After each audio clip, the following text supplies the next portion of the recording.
image. And that's our facility. Very good. Good job, guys. Thank you very much. Good evening. My name is Ken Timmons. I'm representing the Cursina and Mars PNDC from Washington, D.C. And today I'd like to tell you about our robotics containerization system and the metro breakdown process.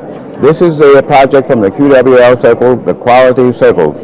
Now, initially, Washington, D.C. processed was mostly first-class mail, but since we re-entered the facility, we have been delegated to working mostly standard mail. Now, with that increase or change in the standard mail and the way we process it, we have encountered some difficulties. Now, those difficulties evolved essentially because there was a lot of mail coming into our facilities.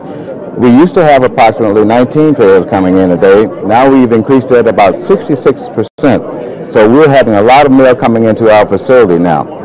One of the problems that we encountered here was that with our robotics containerization system, we were getting quite a few rejects. Matter of fact, we were inundated with rejects. And with those rejects here, we were being literally run out of the building because we couldn't keep up with them. Our old system involved, as the rejects came down the line from the robotics, we were just primarily jackpotting them into one container, which required us to then process it again in another operation here, essentially meaning that we rehandled that mail.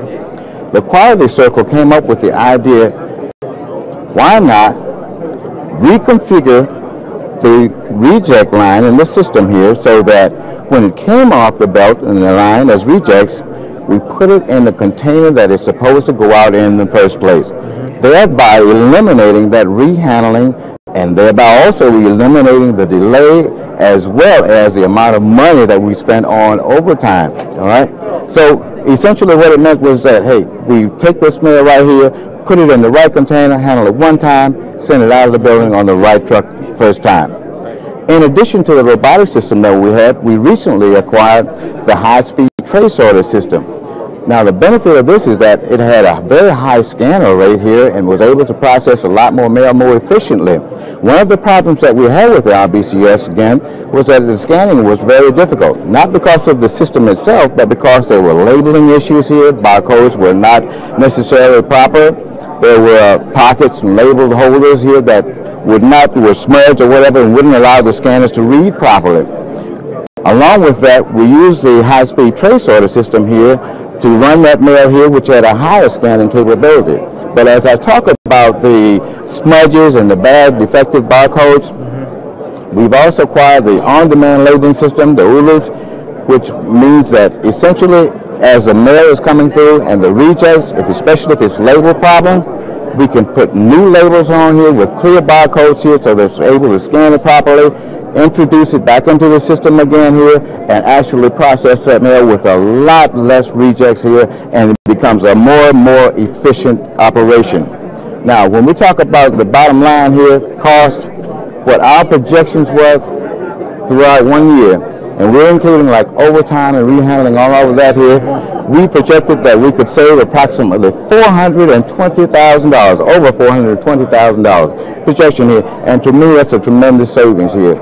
But you know, the thing that here, it's all working here together, and as we work with this process of the quality circle coming up with rehandling or reducing the amount of rehandling we're doing, and with the addition of the high-speed tray sorter and the on-demand labeling system, we've got a much more efficient product. Fantastic. All right. Yeah, Thank you. Good evening. How's everyone today? Good. My name is Denise Banks. These are my co-workers. This is Brenda Buckner. This is Paul Barnes. We're members of QWL. Our group's name is RPAC, which is an acronym for Our Problems Accomplished and Completed Today. RPAC decided by group consensus to take on the challenge of trying to solve and eliminate some of the existing problems in the DBCS or delivery barcode sorter area involving the orange plastic APCs. We felt that the original problem was there was no system developed for the dispatching of the orange APCs to the DBCS machines. But with further research, we discovered additional problems, and these problems were: one, on a regular work day, there are a combination of 280 steel and orange plastic APCs being utilized. Because we didn't have enough of those orange APCs, the mail was being brick-laid instead of snaked. Brick-laid is when mail is putting the APC in any type of order. Snaked is when it's putting the APC in DPS or delivery point sequence order, which is the correct processing for the mail. 2, because the orange APCs were town specific, when we say town specific, that means that each APC was designated to a certain machine and we couldn't use it anywhere else. So it took the mail handling equipment operator 6 hours to search through, because he had to search for everything because it was all thrown together, and to dispatch those orange APCs to the DBCS machine. And 3, there were not enough orange APCs with racks for us to utilize. So even though we had some orange APCs in the building, we couldn't use them correctly. So the goal of our pack was to, 1, we want to reduce man hours.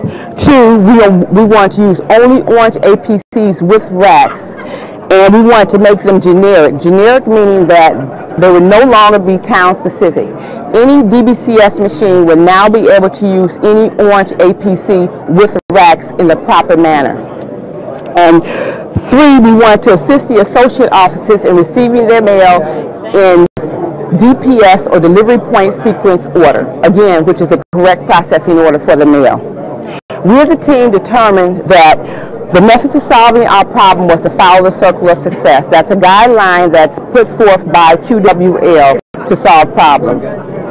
So after brainstorming and charting all our problems and ideas concerning the orange APC, we found that the task would involve the following: mail handlers for dispatching the orange APCs to the newly formed staging areas, mail processors for their cooperation in retrieving the orange APCs from the newly formed staging areas, maintenance because they cleaned and repaired the orange APCs for us, management because they obtained the orange APCs from outside sources and the racks, and they made sure everyone in the building understood the importance of our project.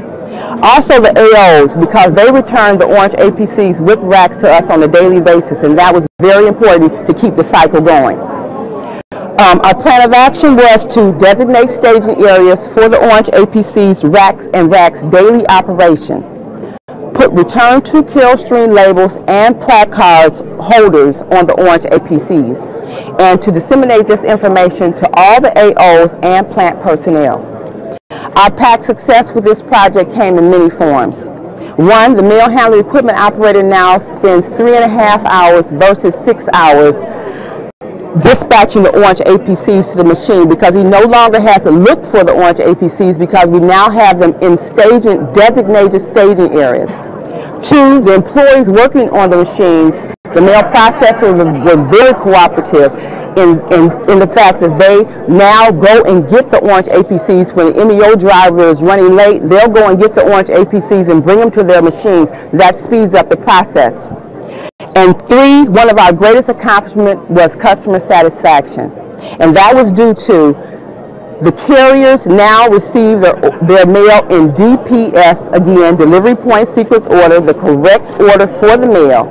Therefore, they can hit the pavement sooner. No searching for the mail, no sorting through the mail, get it and go.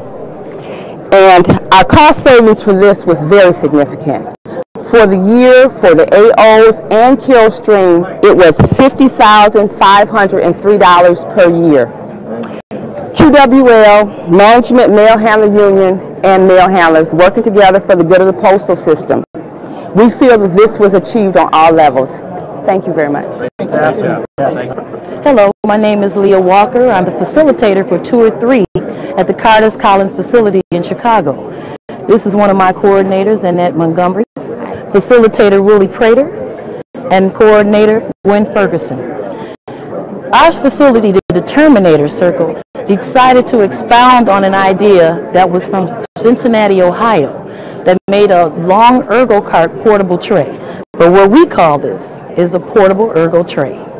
It hooks properly on the left side of the ergo cart, snugly on the left bar. What it does is stays stationary. It's lightweight, easy for anybody to pick up and handle. I don't have to call you to come and put it on for me. I can do it myself. It's made of carbon steel. It holds up to 110 pounds. We can put John back on the